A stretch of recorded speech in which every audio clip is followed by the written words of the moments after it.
All right, everybody knows how much I dislike Russian disinformation, right? So we're pretty well known for that. And I've gotten into giant battles with right wingers and left wingers who are in favor of Russian disinformation. I've pointed out exactly how they're doing the disinformation, etc. Right? So I'm reading an article called "Judicial Independence: Threats Foreign and Domestic." Okay, and it's about Russian disinformation. I'm like, okay, I'm super interested in it. In the middle of the article, it's like an interview or something with David F. Levi and Suzanne Spalding, and then some judges and other folks involved. These are all giant DC establishment figures.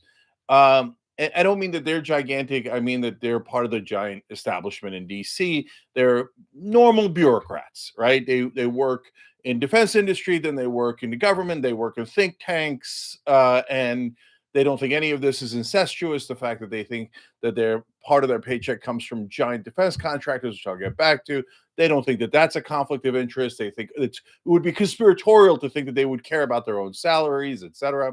Anyway, these guys are writing about it. So, and in the beginning of the conversation, I'm totally agreeing with them. Putin's a danger. This is what he's doing, etc. And then they throw in a random line. It was Spalding who did it.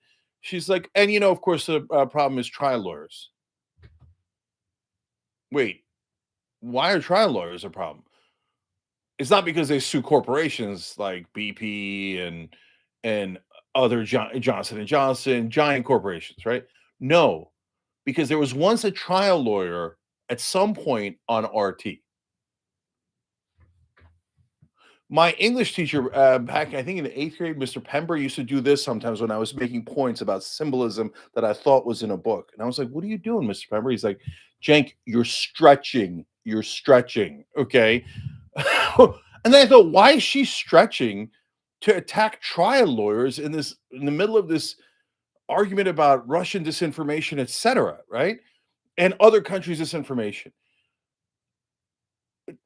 I mean, it was just so out of the blue. And she's like, you have to worry about domestic threats too. In fact, that's the title of this, whatever this thing is, right? And threats foreign and domestic. And apparently, the threat domestically is people exposing corruption in America. Whoa, boy. Okay, then I'm in a world of trouble. Guess what, Suzanne and David and all the rest? Yes, I think, and by the way, over 90% of Americans think that politicians are corrupt. And yes, judges some are elected, not all of them, some are. They take campaign contributions. And a lot of those are from corporate executives, etc., and from industries. And then people like Suzanne come in and go, "Oh, you think a judge would be affected by hundreds of thousands of dollars given to his campaign? That's outrageous." Are you serious? I mean, that's the kind of gaslighting that is four-dimensional chess of disinformation. Like we did a story yesterday on the show. Oil and gas industry has put in $123 million in lobbying last year into Congress. That's a ton of money, 120. But people like Spalding, I guess, would say, I don't know, I would have to ask her specifically, but almost every establishment figure says, no, no, no, no, that is not legalized bribes. Their business interest, oh, they have no interest in their business interest, just for the general welfare. They're just doing it for charity. And they happen to give it to politicians who happen to give them back. You know how much in subsidies? What they spent 123 million. You think maybe they got 124, 125 million? No, they got back 16 billion in subsidies from us, from the taxpayers. That corruption is so obvious. No, of course they're doing it for their business interests, and they're gaining a phenomenal rate of return from the very, very corrupt politicians. By the way, the judges that are not elected, that don't get campaign contributions, which I call legalized bribes because they're absolutely positively legalized bribes, and the entire country believes that, except for the people that live in DC. But the other judges are picked by those same slimeball politicians who got legally bribed by those same corporations. And look, Lewis Powell wrote a memo in 1971 literally saying we should have, quote, activist judges, that the Chamber of Commerce should find activist judges to put on the Supreme Court so that they could basically take over the Supreme Court on behalf of corporations. And Richard Nixon thought that was such a good idea He put Lewis Powell himself on the Supreme Court. And at that time, the amount of times that the Supreme Court ruled in favor of corporations was small. Now it is gigantic after the takeover, the corporate takeover of our Supreme Court. But then read more, and she's supposedly is outraged by all of this and says, no, how dare you suggest that any judges would be partisan? Look, this is the kind of gaslighting that makes us lose all faith in institutions. We see Sam Alito, Gorsuch, et cetera. They all go up there and they go, Robert's famous words, I'm just calling balls and strikes. Just calling balls and strikes. And then they, Gorsuch, Alito, Clarence Thomas, they go up there and then they rule in favor of Republicans every time. Every time. And corporations, almost every time. And then they go, and then Spalding comes in and goes, not only is your lying eyes lying to you, and they're not partisan, even though they're they vote in the same direction every time. Not partisan, no. But not only that, if you accuse them of being partisan, you're having people lose faith in institutions, and hence you're helping the Russians and Vladimir Putin. You're stretching, Suzanne. You're stretching. Okay, that's insane. So how am I allowed to criticize the corruption, or can I never complain about corporate rule at all? And then, but notice she didn't attack like progressive media, the only part of media left that actually does honest journalism. Remember, right wing media, mainstream media, they get into nonsense wars over culture wars and M and M's and stuff. But when it comes to economic issues, they all magically agree: don't lift student debt, don't do paid family leave, don't do Medicare for all. And the beloved politicians for the Fox News, they're Trump and the Republicans. For MSNBC, they're Biden and Pelosi and the Democrats. They can't be touched. And magically, Fox News, MSNBC don't talk about corruption. Magically, they talk about how companies are woke, but they won't because, oh my God, they care about diversity or something.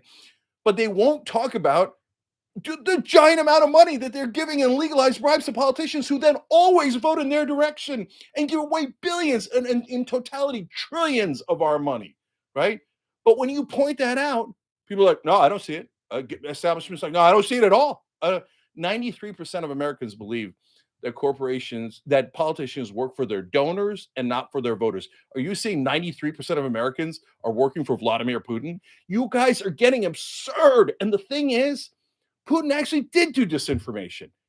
But now nobody's going to believe the Spaldings of the world because they attach their corporate agenda. They put their establishment talking points in there. But what's interesting is she didn't attack progressive media. She attacked trial lawyers. That's what got me like, what a curveball. What a curveball. Why? Why trial lawyers out of all the professions in the country? Why not like the bloggers or the Twitter guys, et cetera, that are actually doing the disinformation? No, because trial lawyers don't just talk against corporations, they sue corporations and cost them a lot of money. So all of a sudden, we went from Putin to, hey, those trial lawyers that are pretty much the only people left in the country holding corporations accountable. Yep, they're the real domestic problem. So then when you point out, like she is a senior advisor, I looked it up at uh,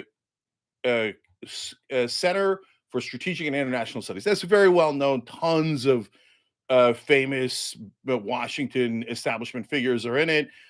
So I was like, I'm curious where the funding comes from. Now, some of it comes from the U.S. government that they have their own interests, but other governments, Japan, etc. Okay, that looks like not normal. Let's put it that way. It looks normal.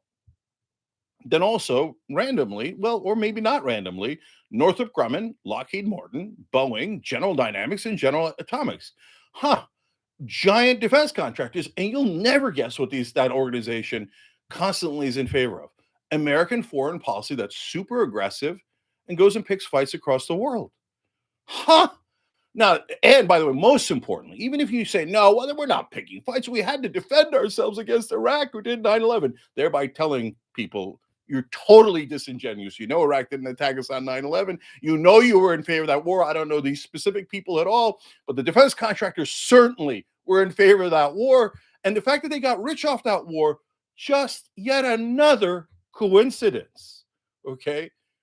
So, you don't think that those companies are donating to this organization to help their bottom line? Do you not understand how capitalism works? You must maximize profit. And so if you all of a sudden you have, just like in the Powell memo, he said, get these think tanks to do the thinking and analyzing uh, for the people in Washington. So then they load them up with corporate donors, who then load them up with Washington bureaucrats that say challenging corporate corruption, whether it's in politics or in judges, pointing out obvious partisanship in judges. They're all part of Putin's plan. Come on, please. You're so obvious. And yet, a lot of people in DC, they'll look at this video and think, outrageous. Can you believe he thinks $123 million would affect politicians? Can you believe he thinks it's connected to the $16 billion they got in subsidies? Can you believe he thinks that defense contractors would like to make money, would like to maximize profit? And the way they do that is by engorging themselves on the defense budget. No, we need every dollar in that defense budget. Coincidentally, CSIS has that position, but totally coincidentally to their donors, right? We did another story yesterday, 1.1 trillion when you include veterans affairs, et cetera, in defense spend. But if you just took the defense budget, it's over $800 billion every single year. And yet we have trouble shooting down balloons. Then other politicians, both Republicans and Democrats, all of a sudden they agree, come on TV and go, we need more defense spending. Really? We need more defense spending to shoot down balloons? Or is it that the guys that are funding your campaigns and sometimes funding the campaigns of judges, et cetera, are not in favor of reduced federal spending on defense? They want more spending. Of course. And look, defense is just part of the corporate machines. Last thing. And they say, you know, these judges are heavenly and they're all angels. And by the way, look, guys, don't lose all faith. TYT is all about restoring faith in institutions, fighting back, bringing hope back, getting democracy back, so we can and we will win these fights in the long run. But what does not help is establishment gaslighting in favor of corporate rule. So she says, oh, no, I don't see partisanship in judges, even though it's all staring us in the face. You lose all credibility. But then you look at guys like Gorsuch and Kavanaugh. We told you that a couple of times. Gorsuch rules in a case. It's the only judge that looked at it that said, yes, a trucker who decided to go home because he was literally freezing to death can be fired by his company because he disobeyed orders. So if your corporation says you should freeze to death, you must freeze to death. Otherwise, you should be fired. Every judge has said that was mental, except Kavanaugh. Kavanaugh's like, I'd like to be on the Supreme Court. I'll do the most maniacal ruling in favor of corporations, saying that they're even allowed to order their employees to die. And if they don't follow that order, they can be fired. Federalist Society goes, oh, we like Gorsuch. And then Kavanaugh says SeaWorld, where a killer whale killed an employee. SeaWorld goes, couldn't have seen that coming. Killer is literally in the title of the animal. It's a killer whale. Kavanaugh in that case goes, nope, not guilty. Corporations are never guilty. And people like Spalding come in and go, how dare you besmirch the good reputation of Kavanaugh and Gorsuch? Of course, corporations should be allowed to do anything super extreme. And it just coincided the two judges in America that said it was okay for corporations to have their employees die and not do a goddamn thing about it. They're not responsible for it. They're not liable for it. They wind up on the Supreme Court. But again, coincidence. All of the money flowing into all of these politicians and judges and everyone and these think tanks and these institutions, all in Washington, and they all have massively pro-corporate positions nearly every time. But the gaslighting says all a coincidence. No, that's how you lose faith in institutions. I think that's why the right wing has just gone out of control, because they're like, look, I don't know what's true, but I know what's not true.